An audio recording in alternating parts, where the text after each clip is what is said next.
My name is Violette Impellizzeri and I'm an NRAO scientist working at the joint ALMA Observatory in Chile. We're in the ALMA Control Room right now. This is where the astronomers sit and take data. The telescope is never closed, it's always going. Christmas, New Year, all the holidays, there's always somebody here working. So every big screen is showing us different statuses. On the right, there's a big screen that shows us all the antennas. There are 60 antennas at the site at the moment, and different colors will show you different statuses of those antennas. The big screen above the observer tells us what's happening in terms of atmosphere. We have to carefully monitor that to make sure that we're observing in the best conditions.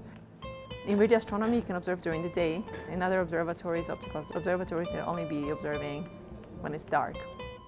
At the moment, we're observing with 51 out of 66, but that's also because we're changing configuration. We're moving from a more extended configuration to a more compact, so as antennas get pulled in, we have to reintegrate them into the array.